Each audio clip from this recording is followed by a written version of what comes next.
Hello students, देखो last class में हमने बात की थी।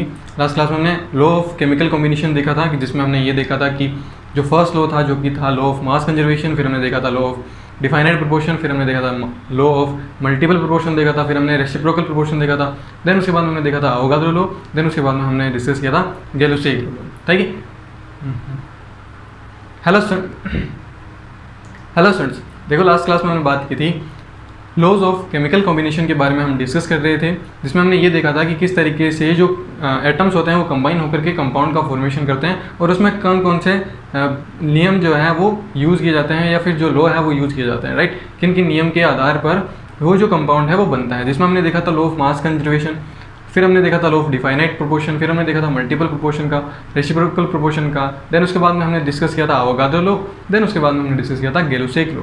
ये सारे के सारे हमें ये एक्सप्लेन करते हैं कि किस तरीके से एक एलिमेंट एटम्स जो होते हैं वो आपस में कंबाइन होकर किसका फॉर्मेशन करते हैं, कंपाउंड का फॉर्मेशन करते हैं, राइट। ये सब चीज़ें हमने लास्ट क्लास में डिस्कस कर ली। आज के इस लेक्चर में हम बात करने वाले हैं एटॉमिक मास और मोलिकुलर मास के बारे में, राइट। कि एटॉमिक मास क्या होता है और मोलिकुलर मास क्या होता है और इनको हम किस तरीके से कैलकुलेट कर सकते हैं, क्या दोनों में डिफरेंस होता है, वो सब चीज़ें जो है वो इस लेक्चर में आज हम डिस्कस करने वाले हैं। ओके, स्टार्ट करते हैं आज का लेक्चर। चलिए, तो देखो सबसे पहले हम डिस्कस करते हैं एटॉमिक मास के बारे में। एटॉमिक मास, देखो अगर आप लोगों को मास और वेट के अंदर, मास और वेट में डिफरेंस नहीं पता है तो मैं आपको बता देता हूँ कि जो मास होता है, मास किसी भी चीज़ का जो मास है, मास हम उसके लिए डिफाइन करते हैं। मास का मतलब होता है कि उसका आपके पास में सब्सटेंस में जितने भी नंबर ऑफ पार्टिकल है उसका जो जितने भी नंबर ऑफ पार्टिकल होंगे वो क्या कहलाएगा, उसका मास कहलाएगा। वेट जो होता है वो क्या होता है, वेट वो होता है कि ग्रेविटेशनल फोर्स कितना लग रहा है आपके ऊपर, वो आपका क्या कहलाता है, वेट कहलाता है, राइट। वो आप फिजिक्स में ज़्यादा पढ़ोगे, राइट। अभी तो हम फिलहाल एटॉमिक मास को डिस्कस करने वाले हैं, और या फिर एंड हम लिख देते हैं, है ना, and molecular mass. Molecular mass Hindi में अगर हम बात करें तो इसको हम बोलते हैं आणविक द्रव्यमान या फिर परमाणविक द्रव्यमान, और ये हो गया आपका आणविक द्रव्यमान। जो भी हिंदी के स्टूडेंट्स हैं, मैं आपको रिक्वेस्ट करना चाहता हूँ, प्लीज़ आप पूरा का पूरा हिंदी मीडियम में ना पढ़े, राइट। आप इंग्लिश के जो टर्म हैं वो भी आप याद रखें, क्योंकि जब आप इंग्लिश के टर्म अगर आपको याद नहीं रहेंगे तो बहुत दिक्कत आएगी। और आप लोगों को ये भी पता होना चाहिए, क्योंकि आप नीट और जेईई की प्रिपरेशन कर रहे हो, तो नीट और जेईई के प्रिपरेशन के अंदर जो पेपर होता है उसके अंदर क्लियर कट एक नोट लिखा होता है। वो नोट होता है कि अगर पेपर के अंदर कोई भी करेक्शन होता है तो हमेशा कौन सा करेक्शन जो है वो सही माना जाएगा, वो इंग्लिश का जो भी लिखा हुआ क्वेश्चन वो सही माना जाएगा। अगर सपोज आपके पेपर में हिंदी के अंदर मिस प्रिंटिंग हो रखी है या फिर क्वेश्चन ही चेंज हो गया है, राइट, और आपको इंग्लिश का पता नहीं है या फिर वर्ड जो है उसका ट्रांसलेट सही नहीं हुआ, तो हमेशा सही माना जाएगा इंग्लिश वाला। इसीलिए आपको इंग्लिश टर्मिनोलॉजी आपको पता होनी चाहिए कि हाँ इसका मतलब ये होता है, राइट। तो आप टोटली हिंदी पर डिपेंडेंट ना रहे, आप इंग्लिश पर भी देखें, इंग्लिश भी पढ़ें, ठीक है। आप दोनों चीज़ें पढ़ें, हिंदी और इंग्लिश, ठीक है। जैसे अपन लोग व्हाट्सएप में यूज़ करते हैं इंग्लिश, वैसे ही आपको अब यहाँ पर भी क्या यूज़ करना है, इंग्लिश यूज़ करना है। तो देखो स्टार्ट करते हैं एटॉमिक मास और मोलिकुलर मास। एटॉमिक मास जो होता है वो क्या होता है, मास ऑफ वन एटम, ठीक है। ये इसकी डेफिनेशन होती है। एक एटम का द्रव्यमान क्या कहलाता है, एटॉमिक मास कहलाता है, भाई सिंपल सी बात है, ठीक है। आपको मोलिकुलर मास पूछा जाए तो मोलिकुलर मास क्या होगा, mass of one molecule. Clear है भाई, एक मोलिक्यूल का मास आपसे, मतलब आपको पूछा गया व्हाट इज मोलिकुलर मास, तो मोलिकुलर मास क्या होगा, एक मोलिक्यूल का मास जो होगा वो उसी को हम क्या डिफाइन करेंगे, मोलिकुलर मास बोलेंगे। एक एटम का जो भी मास होगा उसको हम किस में कंसिडर करेंगे या उसको किससे डिफाइन करेंगे, हम एटॉमिक मास से डिफाइन करेंगे। अब बात आती है कि हम कैलकुलेट कैसे करते हैं, ठीक है। हम कैसे कैलकुलेट करेंगे एटॉमिक मास और मोलिकुलर मास के बारे में। तो सबसे पहले देखो, अगर हम बात करें एटम की, ठीक है, बेसिकली हम एटम के बारे में तो पूरा डिटेल में जब हम एटॉमिक स्ट्रक्चर स्टडी करेंगे तब पढ़ेंगे एटॉमिक स्ट्रक्चर के बारे में या एटम के बारे में। हाल फिलहाल हम यहाँ पर ये देखने वाले हैं कि एटम के अंदर हमारे पास में पता है कि 3 पार्टिकल्स प्रेजेंट होते हैं, इलेक्ट्रॉन, प्रोटॉन और न्यूट्रॉन। इलेक्ट्रॉन जो होता है वो नेगेटिवली चार्ज होता है, ये नेगेटिव पार्टिकल होता है, ये पॉजिटिव पार्टिकल्स होते हैं, और ये न्यूट्रल होते हैं, जीरो, इन पर कोई भी चार्ज नहीं होता, या हम यूँ लिख सकते हैं न्यूट्रल, ठीक है।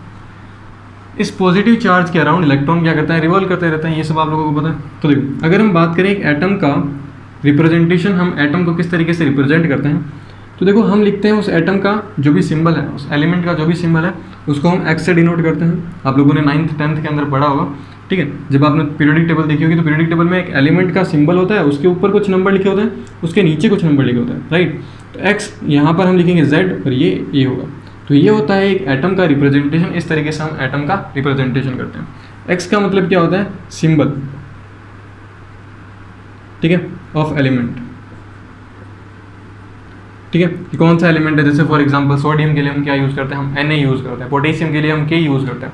तो यहाँ पे वो X की जगह वो लिखा जाएगा। जेड का मीनिंग क्या होता है? जेड का मीनिंग होता है आपका एटॉमिक नंबर, ठीक है, जिसको हम बोलते हैं परमाणु संख्या। क्लियर है? फिर अगर हम बात करें ए की, तो ए होता है आपका एटॉमिक मास, या फिर इसको हम क्या बोलते हैं? इसको हम बोलते हैं परमाणु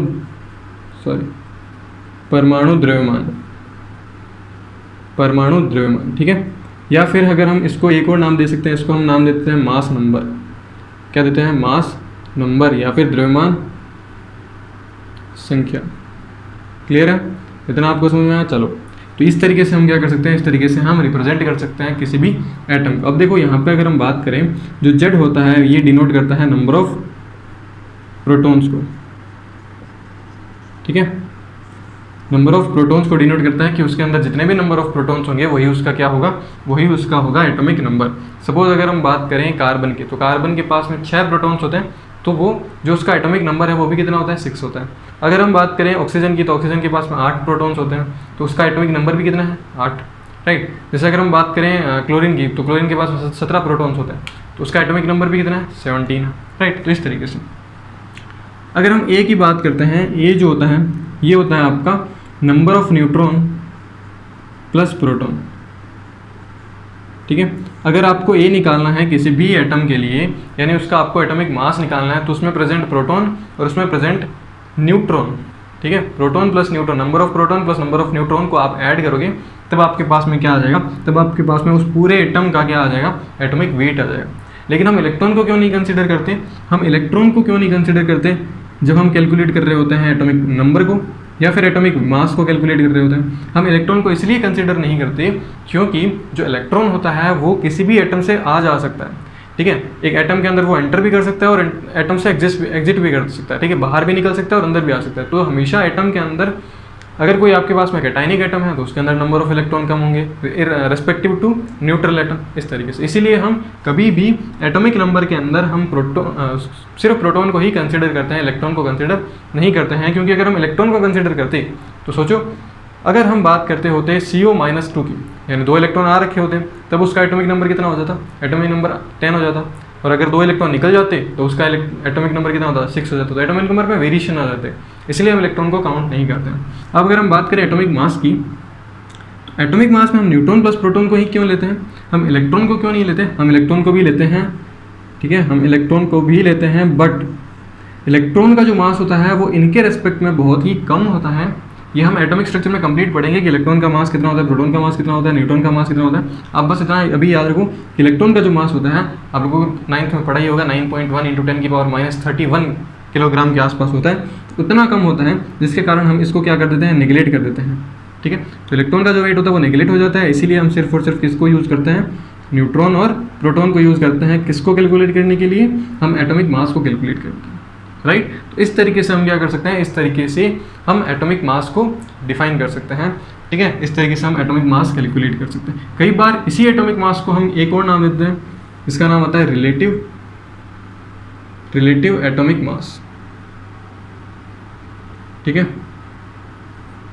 देखो, एटॉमिक मास या फिर रिलेटिव एटॉमिक मास दोनों एक ही है, दोनों की डेफिनेशन भी एक है। इसका डेफिनेशन क्या है? Mass of one atom. ये भी क्या है? Mass of one atom.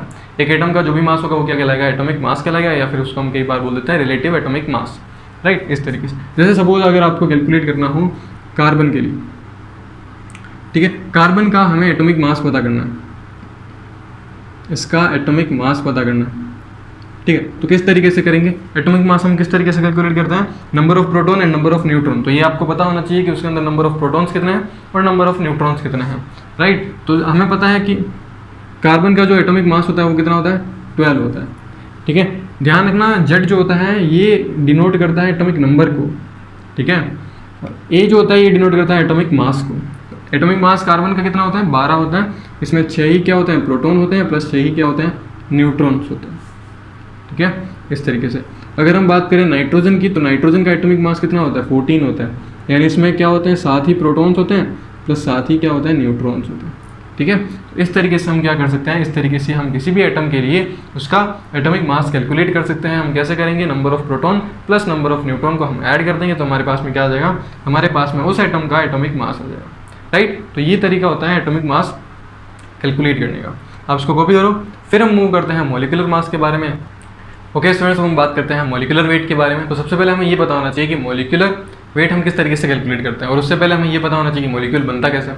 तो देखो सबसे पहले अगर हम बात करें, मैंने आपको ये सब चीज़ें प्रीवियस लेक्चर में बताया था कि जो एटम होता है वो कभी भी फ्री स्टेट में नहीं रहता, ठीक है। एटम कभी भी फ्री स्टेट में नहीं रहता, वो हमेशा ग्रुप्स के अंदर रहता है। बहुत 2 या 2 से ज़्यादा एटम जो होते हैं वो आपस में कंबाइन होकर के किसका फॉर्मेशन करते हैं, मॉलिक्यूल का फॉर्मेशन करते हैं। जिस तरीके से जो लॉन होता है ना वो अपने बहुत सारे आदमी लेकर के साथ में चलता है, वैसे ही एक एटम जो होता है वो अपने बहुत सारे एटम जो है साथ में लेकर के चलता है, राइट। उस ग्रुप ऑफ एटम को हम क्या नाम दे देते हैं, उस ग्रुप ऑफ एटम या फिर जो क्लस्टर बनता है एटम का उसको हम नाम देते हैं मॉलिक्यूल, राइट। इस तरीके से अगर सपोज करो हमें किसी भी मॉलिक्यूल के लिए हमें एटॉमिक वेट कैलकुलेट करना है, सॉरी मॉलिक्यूलर वेट कैलकुलेट करना है, तो हम क्या करेंगे, हम एक एटम का पता करेंगे और उसको मल्टीप्लाई कर देंगे तो हमारे पास में क्या आ जाएगा, हमारे पास में उस मॉलिक्यूल का वेट आ जाएगा, राइट। इस तरीके से अब 2 अलग अलग तरीके से मॉलिक्यूल बन सकते हैं, एक तो सेम टाइप के एटम्स हो या फिर डिफरेंट टाइप के एटम्स हो, ठीक है। जैसे फॉर एग्जांपल अगर हम बात करें O2 की, ठीक है, तो अगर आपके पास में O2 लिखा है, O2 का मतलब होता है ऑक्सीजन गैस, सिर्फ और सिर्फ सिंगल ऑक्सीजन लिखा हुआ होता है, इसका मतलब वो एटम को कंसीडर कर रहा है,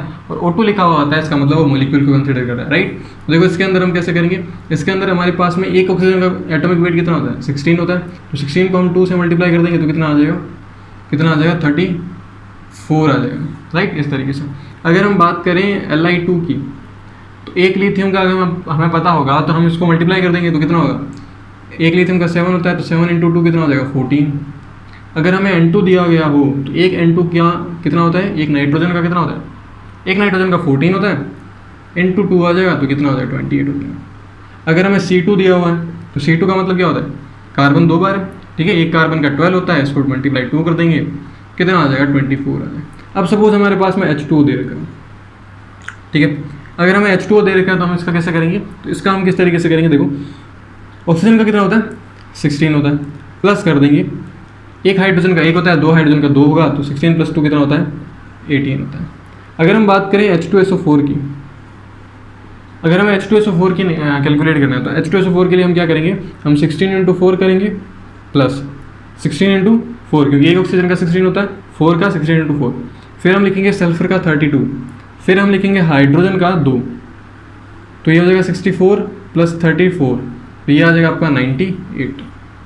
क्लियर है। फिर अगर हम बात करें HCl की, तो एक HCl के अंदर अगर हम बात करें हाइड्रोजन का 1 होगा प्लस एक क्लोरीन का कितना होता है 35.5 होता है, तो ये हो जाएगा 36.5। अगर हम ग्लूकोज की बात करें C6H12O6, ठीक है, ये जो मैं आपको लिखवा रहा हूँ आपको याद रखना है यहाँ से, राइट। तो C6H12O6 की अगर हम बात करें तो देखो कार्बन का 6, तो एक कार्बन का कितना होता है, एक कार्बन का 12 होता है तो 12 × 6 हो जाएगा, प्लस एक हाइड्रोजन का 1 होता है तो 12 का कितना होगा 12 होगा, प्लस एक ऑक्सीजन का कितना होता है 16 × 6 हो जाएगा, तो ये कितना हो जाएगा 180 हो जाएगा, ठीक है। ये क्या है आपका ग्लूकोज, ठीक है।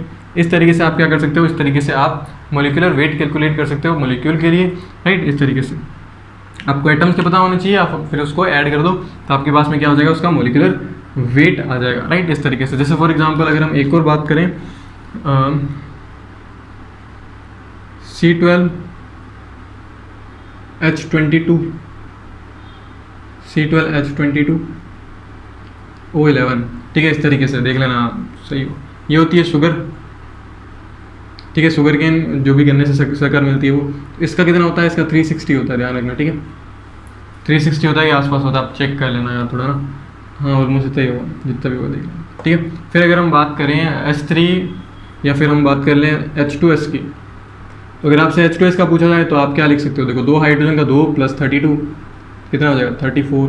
फिर अगर आपसे पूछा जाता है C2H5 का कितना होगा, तो ये हो जाएगा 24 + 5, ठीक है, 24 + 5 कितना होता है, 29 होता है।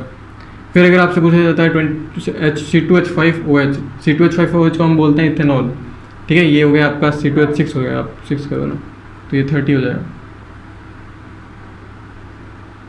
ठीक है। अब हम बात करते हैं C2H5OH का, तो ये हो जाएगा आपका लगभग 40 के आसपास होगा। देखो 24 + 5 ये तो 6 हो गया, + 46 के आसपास हो गया ना, और ये 16, तो ये हो जाएगा, ये 30 हो गया, 30 + 16 कितना हो गया, 46, ठीक है। अगर हम CO2 की बात करें तो CO2 का क्या आ जाएगा, 12 + 32 तो कितना आएगा, 44, राइट। तो इस तरीके से आप डिफरेंट मॉलिक्यूल्स के मोलिकुलर वेट कैलकुलेट कर सकते हो। आपको एटम्स के पता होना चाहिए, फिर आप उनको ऐड करो, आपके पास में क्या आ जाएगा, मोलिकुलर वेट आ जाएगा, राइट। अब इसको कॉपी करो।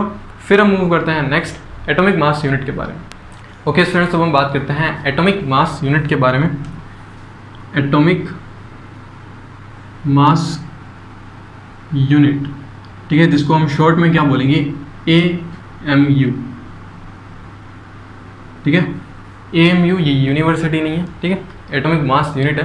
तो देखो एटॉमिक मास यूनिट का मतलब क्या होता है, ठीक है, ये जो भी हम एटॉमिक मास कैलकुलेट करते हैं उसकी एक यूनिट है। जैसे फॉर एग्जांपल हम किसी भी सब्सटेंस का वेट कैलकुलेट करते हैं, ठीक है। सपोज आपके पास में चावल है, ठीक है, उस चावल का वेट जो है वो कैलकुलेट करोगे तो आप कुछ ना कुछ उसके पीछे यूनिट बताओगे कि भाई हमारे पास में इतना जो है इसका वेट है।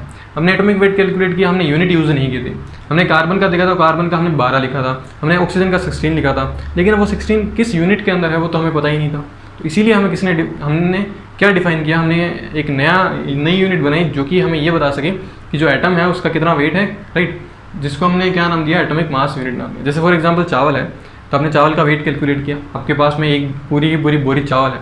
अब आपको ये पता करना है कि उस बोरी के अंदर कितना चावल है, तो आपने उसका वेट कैलकुलेट किया, तो आप क्या बताओगे, उसके पीछे एक यूनिट बताओगे, ठीक है, जिसको हम बोलते हैं केजी। तो एक बोरी के अंदर हम मान सकते हैं कि 50 किलोग्राम जो है वो चावल थे, तो हमने बताया कि किलोग्राम, क्योंकि हमें ये बताएगा कि हाँ इतना अमाउंट इसके अंदर प्रेजेंट है, राइट। उसी तरीके से हमें एटम का जो भी हम एटॉमिक वेट कैलकुलेट करते हैं उसके लिए हमने एक नई यूनिट को डिराइव किया था, जिसको हम क्या नाम देते हैं, एटॉमिक मास यूनिट देते हैं। अब देखो एटॉमिक मास यूनिट जो है वो किस तरीके से बनाई गई थी।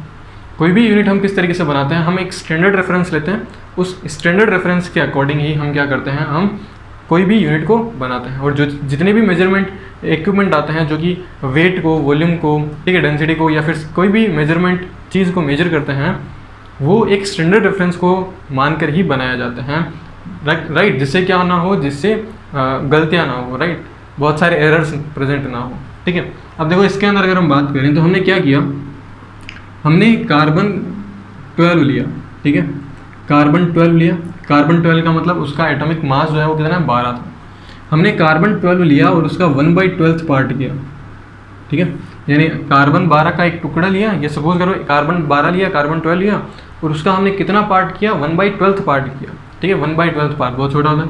तो 1/12 पार्ट का जो भी मास आएगा, ठीक है, 1/12 पार्ट किया, यहाँ अगर हम ऐसे लिख सकते हैं कि मास ऑफ कार्बन 12, ठीक है, 1/12 मास ऑफ कार्बन 12 वो कितना आएगा, वो कितना आया, वो आया आपका 1.67 × 10 की पावर ऑलमोस्ट 27 किलोग्राम, ठीक है। इतना मास क्या आया, इतना मास किसका था, कार्बन 12 का मास था, ठीक है। और इसी को हमने क्या मान लिया, इसी को हमने एक स्टैंडर्ड रेफरेंस माना, और इसी के अकॉर्डिंग हमने क्या करना स्टार्ट कर दिया, हमने एक यूनिट डिराइव कर ली और ये वैल्यू हमने डिफाइन कर दी, राइट, ओके। अब देखो इस तरीके से हमने ये बना दिया। अब देखो अगर हम बात करें 1 AMU की, ठीक है, यानी कि ये आपके पास में इतना है। जैसे फॉर एग्जांपल अगर आपको ऑक्सीजन का निकालना है तो ऑक्सीजन कितना होता है, 16 होता है, तो 16 × 1.66 या 67 × 10 की पावर -27 किलोग्राम, ये आपका किसके लिए आ जाएगा, ऑक्सीजन के लिए आ जाएगा। नाइट्रोजन के लिए कैलकुलेट करना है तो नाइट्रोजन के लिए कितना आएगा, नाइट्रोजन के लिए आ जाएगा आपका 14 × 1.66 × 10 की पावर -27 किलोग्राम, ठीक है। जैसे एक किलोग्राम में 1000 ग्राम होता है, या फिर 1000 ग्राम जो होता है वो 1 किलोग्राम लिखते हैं। हम बार बार हज़ार नहीं लिखते, हम क्या लिख लेते हैं, सीधा डायरेक्ट 1 किलोग्राम लिख लेते हैं। हम कभी भी हम ऐसा नहीं बोलते, जैसे हमने दर्जन को बनाया था, ठीक है, दर्जन जो होता है उसमें 12 चीज़ें होती है, ठीक है। तो अगर हमारे पास में, अगर हम एक तो ये बोलें कि 144 पेन लिख के रहो, ठीक है, और अगर हम ये बोलें कि 12 दर्जन हमारे पास में पेन है, ठीक है, तो हम क्या करेंगे, हम सिंपलेस्ट वे को यूज़ करेंगे। हमने क्या कर दिया, 12 के सेट को हमने क्या नाम लिख दिया, 1 दर्जन बोल दिया। तो अब आपके पास में 12 के सेट हैं, 12, ठीक है, तो आपके पास में कितने हैं, 12 दर्जन पेन हैं, राइट, इस तरीके से। तो हम इसको बार बार नहीं लिखेंगे, हमने इसको एक यूनिट डराइव कर दिया और ये है आपका 1 AMU। क्या है, 1 AMU, ठीक है। अब आपको जब भी लिखना होगा किसी का भी मास, सपोज आपको ऑक्सीजन का मास लिखना है तो आप क्या लिखोगे, 16 AMU। आपको नाइट्रोजन का लिखना है, आप क्या लिखोगे, 14 AMU। आपको लिथियम का लिखना है तो आप क्या लिखोगे, 7 AMU। आपको कार्बन का लिखना है, कितना लिखोगे, 12 AMU। आपको ऑक्सीजन हो गया, आपका सोडियम का लिखना है तो सोडियम का कितना होता है, 23 होता है, 23 AMU। आपको एल्यूमिनियम का लिखना है तो एल्यूमिनियम का कितना आएगा, 27 AMU। आपको सिल्वर का लिखना है तो ये कितना आएगा, 108 AMU, ठीक है, इस तरीके से। आपको Fe का लिखना है तो Fe का कितना आता है, 56 AMU, ठीक है। आपको सल्फर का लिखना है कि कितना आएगा, 32 AMU। तो इस तरीके से आप क्या कर सकते हो, इस तरीके से आपको बार बार ये चीज़ें नहीं लिखनी पड़ेगी, राइट। तो 1 AMU क्या होता है, 1 AMU होता है आपका 1.66 इंटू 10 की पावर -24 ग्राम, या फिर 1.66 इंटू 10 की पावर -27 किलोग्राम, ठीक है, ये होता है। अब अगर हम बात करें कि हमारे पास में एक और रिलेशन आता है, एक तो ये हो गया, देन उसके बाद में अगर हम बात करें कि अगर हम मास ऑफ प्रोटॉन की बात करें, mass of proton and neutron, तो हमारे पास में मास ऑफ प्रोटॉन और न्यूट्रॉन कितना होता है, वो होता है 1.67 इंटू 10 की पावर -27 किलोग्राम, राइट। इसका मतलब क्या हो गया कि 1 AMU जो होगा वो किसके इक्वल होगा, mass of proton and mass of neutron, ठीक है। अगर आपके पास में 1 AMU है तो आप उसका रिलेशन किससे बता सकते हो, प्रोटॉन के मास से बता सकते हो। जितना प्रोटॉन का मास होता है उतना ही 1 AMU होता है, क्योंकि देखो अगर आप इसको रिलेशन को अगर हम थोड़ा सा और डिटेल में जाकर के देखें, आपके पास में 12 ग्राम जो है, या फिर आप बोल सकते हो कि एक कार्बन 12 है, ठीक है, जिसका मास कितना है, जिसका मास 12 है सपोज, ठीक है। तो हमने उसका कितना पार्ट किया, 1/12 पार्ट किया, तो 1/12 का मतलब क्या हो गया, आपके पास में कितना बचा, 1 ग्राम ही बचा, यानी आपने क्या, आपके पास में एक प्रोटॉन बचा। भाई हम क्या बोलते हैं, हम बोलते हैं कि प्रोटॉन प्लस न्यूट्रॉन का जो वैल्यू होती है वो क्या कहलाती है, वो क्या कहलाती है, आपकी एटॉमिक मास कहलाता है, राइट, इसी तरीके से। तो अगर हमारे पास में एक कार्बन के अंदर 12 प्रोटॉन और न्यूट्रॉन प्रेजेंट होते हैं, ठीक है, 6 प्रोटॉन और 6 न्यूट्रॉन प्रेजेंट होते हैं, तो अगर हम उसका 1/12 पार्ट करेंगे तो हमारे पास में एक प्रोटॉन और न्यूट्रॉन हो जाएगा, यानी जितना प्रोटॉन का मास होगा वो किसके इक्वल हो जाएगा, 1 AMU के इक्वल हो जाएगा, जितना न्यूट्रॉन का मास होगा वो किसके इक्वल हो जाएगा, 1 AMU के इक्वल हो जाएगा, ठीक है। तो इस तरीके से हम इसको रिलेट कर सकते हैं। फिर अगर हम एक और बात करें तो मैंने आपको कल बताया था अवोगाद्रो नंबर, अवोगाद्रो नंबर, तो जो अवोगाद्रो नंबर होता है वो कितना होता है, वो होता है 6.023 इंटू 10 की पावर 23। ये जो वैल्यू होती है ये क्या होती है, अवोगाद्रो वैल्यू होती है। ये हम जब मोल कॉन्सेप्ट में पढ़ेंगे तब हम बात करेंगे, और इसी को हम क्या बोलते हैं, 1 मोल बोलते हैं, ठीक है। जैसे हम एक दर्जन में 12 पेन बोलते हैं, वैसे ही एक मोल के अंदर इतने पार्टिकल्स होते हैं, एक मोल में कितने पार्टिकल होते हैं, इतने पार्टिकल होते हैं, राइट, इसी तरीके से। तो ये जो मोल होता है ये गिनने का मेथड होता है, वो हम आगे डिटेल में जब हम मोल कॉन्सेप्ट स्टार्ट करेंगे नेक्स्ट लेक्चर में तब हम बात करेंगे, ठीक है। तो जो अगर हम बात करें 1 AMU का एक और रिलेशन आता है कि 1 AMU जो होता है वो 1/Na होता है, ठीक है। अगर आप इसको ऐसे लिखोगे 1 AMU is equal to 1/6.023 into 10 की पावर 23, ठीक है। तब आप इसको डिवाइड करोगे तो आपके पास में जो वैल्यू आएगी वो कितनी आएगी, 1.66 इंटू 10 की पावर -27 किलोग्राम, या फिर ग्राम में है अगर आपके पास में तो 24 ग्राम्स आ जाएगा, ठीक है, 24 ग्राम। तो देखो अगर हम बात करें, ये होता है पूरा का पूरा 1 AMU की 1 AMU का मतलब क्या होता है, ये यूनिट होती है जो कि हम एटम्स के लिए यूज़ करते हैं। एटम के लिए एटॉमिक जो वेट हम डिसाइड करते हैं उसके लिए हम यूनिट यूज़ करते हैं एटॉमिक मास यूनिट। और ये जो एटॉमिक मास यूनिट है इसको हम चेंज कर देते हैं बाद में, क्योंकि जब हम मोलिकुलर वेट यूज़ करते हैं तो हम मोलिकुलर वेट के पीछे भी हम AMU यूज़ करते हैं, जबकि मोलिकुलर वेट के पीछे तो मोलिकुलर यूनिट लगनी चाहिए थी, राइट। तो इसी की बहुत सारे कन्फ्यूजन के कारण से हम AMU का नाम जो होता है वो चेंज कर देते हैं। वो हम क्या करते हैं वो हम थोड़ी देर में देखते हैं। पहले आप इसको कॉपी करो, फिर हम बात करते हैं कि AMU को हम किसके अंदर चेंज करते हैं, राइट। ओके स्टूडेंट्स, हम बात करते हैं रिलेटिव ग्राम एटॉमिक मास के बारे में, यानी सापेक्ष परमाणविक द्रव्यमान के बारे में, ठीक है। तो इसको अगर हम बात करें सापेक्ष ग्राम परमाणविक भार के बारे में, तो देखो इसको हम किस तरीके से डिफाइन करेंगे। अगर हम बात करें हीलियम की, ठीक है, वेट ऑफ, या हम फिर मास लिखते हैं, मास ऑफ 1 हीलियम एटम। एक हीलियम एटम का मास कितना होता है, एक हीलियम एटम का मास हमें पता है कि 4 AMU होता है, ठीक है। कितना होता है, 4 AMU होता है। तो बताओ 1 मोल हीलियम एटम का मास कितना होगा।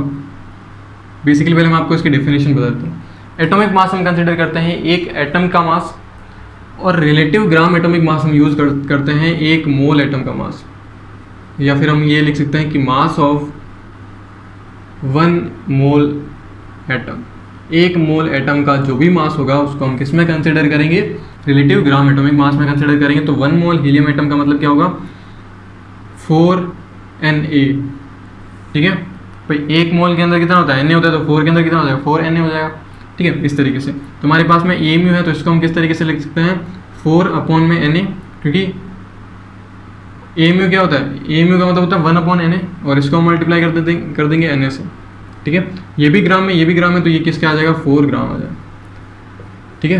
यानी 1 मोल हीलियम एटम का जो भी वेट होगा वो कितना होगा, वो होगा आपका 4 ग्राम होगा, राइट। तो इस तरीके से हम क्या कैलकुलेट कर सकते हैं, इसी तरीके से हम relative gram atomic mass calculate कर सकते हैं। एक ऐसा ही सेम आता है जिसका नाम है रिलेटिव ग्राम मोलिकुलर मास, ठीक है। और इसको हम यूज़ करते हैं किसके लिए, mass of 1 mole molecule. 1 mole molecule के लिए जो भी मास आएगा उसको हम किसमें कंसिडर करेंगे, रिलेटिव ग्राम मोलिकुलर मास में। तो देखो इसमें हम किस तरीके से करेंगे कि अगर हम बात करें मास ऑफ 1 O2 मॉलिक्यूल, तो कितना आता है आपका, कितना आता है हमारे पास में 32, क्योंकि 16 1 का होता है, तो 2 का कितना होगा 32, तो ये जो 32 AMU, ठीक है। अब देखो हमारे पास में 1 मोल क्या है, 1 मोल O2 का कितना होगा, तो 1 मोल O2 का कितना होगा, 32 Na हो जाएगा, ठीक है। 32 AMU Na हो जाएगा ना। और AMU को अगर हम इसमें किस तरीके से लिख सकते हैं, 32 डिवाइडेड बाई Na लिख सकते हैं, इनटू Na लिख सकते हैं, ये Na से Na सोल्व हो जाएगा, कितना बचेगा 32 ग्राम, ठीक है। तो ध्यान रखना जब भी आपके पीछे, देखो ये चीज़ आप ध्यान रखना, अगर हम बात करें 4 AMU और लिखा हो 4 ग्राम, इस 4 AMU का तो मतलब होता है कि वो आपको बता रहा है कि एटॉमिक मास बता रहा है। और एटॉमिक मास हम कंसिडर करते हैं किसके लिए, mass of 1 atom, mass of 1 atom, ठीक है। और अगर आपके पास में 4 ग्राम दे रखा है, इसका मतलब वो आपको क्या बता रहा है, relative gram atomic mass.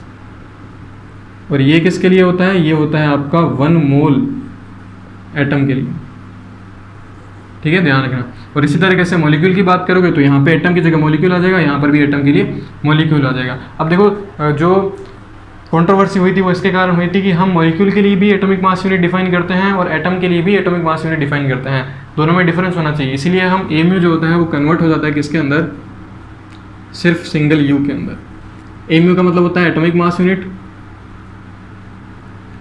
Mass unit, और U का मतलब होता है यूनिफाइड मास, ठीक है।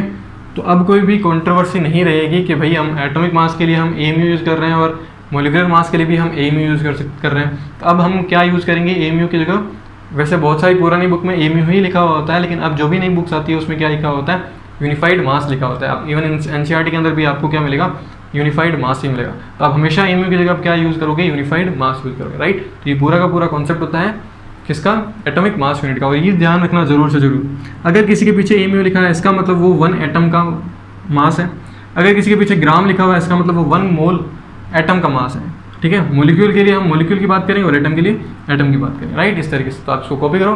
फिर हम लास्ट एक और केस देखते हैं जिसमें हम डिस्कस करते हैं एवरेज एटॉमिक मास के बारे में। ओके स्टूडेंट्स, अब हम बात करते हैं एवरेज एटॉमिक मास के बारे में। देखो एवरेज एटॉमिक मास, कि हम एवरेज एटॉमिक मास कैसे कैलकुलेट कर सकते हैं। तो आप लोगों ने देखा होगा कि क्लोरीन का जो एटॉमिक मास होता है वो कितना होता है, 35.5 होता है, ठीक है, यानी डेसिमल्स के अंदर आता है। कॉपर का भी आता है, ठीक है, इस तरीके से क्रोमियम का भी आता है, राइट। तो ये जो मासेस होते हैं जो कि होल नंबर के अंदर नहीं होते हैं, ठीक है, तो ये कैसे आते हैं, ये आते हैं आपके एवरेज एटॉमिक मास से। इन एटम्स के आइसोटोप्स प्रेजेंट होते हैं। अब आइसोटोप्स क्या होते हैं ये हम एटॉमिक स्ट्रक्चर के अंदर पढ़ेंगे कि आइसोटोप्स क्या होता है, ये आपने 9th क्लास के अंदर 10th क्लास में पढ़ा है, तो आप देख सकते हो, राइट। तो देखो एटॉमिक मास के अंदर एवरेज एटॉमिक मास हम किस तरीके से कैलकुलेट करते हैं। तो जो भी एटम है उसका जो भी आइसोटोप एग्जिस्ट करता है, जैसे क्लोरीन के 2 आइसोटोप एग्जिस्ट करते हैं, ठीक है। आइसोटोप वो स्पीसीज होती है जिसका जो एटॉमिक नंबर जो होता है वो सेम रहता है, ये एटॉमिक नंबर है ये सेम है, एटॉमिक मास डिफरेंट होता है, ये होता है 35 और ये होता है 37, ठीक है। इनकी जो परसेंटेज एब्यूडेंस होती है, ठीक है, यानी ये जो भी अर्थ के अंदर हमें मिलते हैं जिस परसेंटेज में मिलते हैं, ये 75% होता है, और ये होता है आपका 25%, ठीक है, इस तरीके से होता है। तो हम इन दोनों के बीच का एक एवरेज एटॉमिक मास निकालते हैं। तो किस तरीके से निकालते हैं, इसको हम लिखते हैं, ये तो हो गया आपका ए, ठीक है, और इसको हम लिखते हैं एक्स से, ठीक। तो ये होता है आपका एवरेज एटॉमिक मास जो होता है, इसको हम कैलकुलेट करते हैं A1x1 प्लस A2x2। अगर आपके पास में 3 होते तो आप क्या लिखते हैं, A3x3 डिवाइडेड बाय क्या करोगे आप, x1 प्लस x2, ठीक है, इस तरीके से करोगे। तो देखो A1 हमारे पास में कितना है, A1 आपके पास में है 35 इंटू ये कितना है आपके पास में 75 प्लस A2 कितना है आपके पास में 37, ये कितना है आपके पास में 25 डिवाइडेड बाय क्या हो जाएगा 75 प्लस 25, ठीक है, ये आता है आपका 35.5, ठीक है। तो इस तरीके से हम क्या करते हैं, इस तरीके से हम एवरेज एटॉमिक मास कैलकुलेट करते हैं अगर इनकी परसेंटेज अवेयरनेस जो है वो ज़्यादा हाई ना हो, ठीक है। तो ये 75% ये 25% है, इसीलिए हमें इनका बीच का निकालना पड़ता है। तो ये जो बीच का हमें एग्जिस्ट करते हैं वो कितना आता है 35.5 आता है। तो इस तरीके से क्लोरीन का जो एटॉमिक वेट होता है वो कितना आता है 35.5 आता है, जो कि एवरेज है 2 आइसोटोप्स का, राइट। तो इस तरीके से atomic mass, molecular mass, relative atomic mass, relative molecular mass या फिर gram atomic mass, gram molecular mass जो है वो सारे के सारे कंप्लीट हो चुके हैं, राइट। आई होप आपको ये लेक्चर कम्प्लीटली पसंद आया होगा एंड आप लोगों ने एंजॉय किया होगा और आपको सारी चीज़ें समझ में आ गई होगी, कोई भी डाउट नहीं बचा है। अगर आपका कोई भी डाउट बचता है तो आप ऐप के अंदर जाकर के डाउट जो कॉर्नर है वहाँ पर आप बता सकते हो, या फिर आप नीचे कमेंट के अंदर भी बता सकते हो, राइट। मिलता है नेक्स्ट क्लास के अंदर जिसमें हम स्टार्ट करने वाले हैं मोल कॉन्सेप्ट को, राइट। तो फाइनली कल की क्लास में हम स्टार्ट करने वाले हैं मोल कॉन्सेप्ट को, जिसमें हम देखेंगे बेसिक्स ऑफ मोल कॉन्सेप्ट की, मोल कॉन्सेप्ट की बेसिक्स क्या होते हैं, क्यों रिक्वायरमेंट पड़ती है मोल की, वो सब चीज़ें हम देखेंगे और मोल से हम क्या क्या चीज़ें निकाल सकते हैं, राइट। मिलता है नेक्स्ट क्लास के अंदर, तब तक के लिए गुड बाय।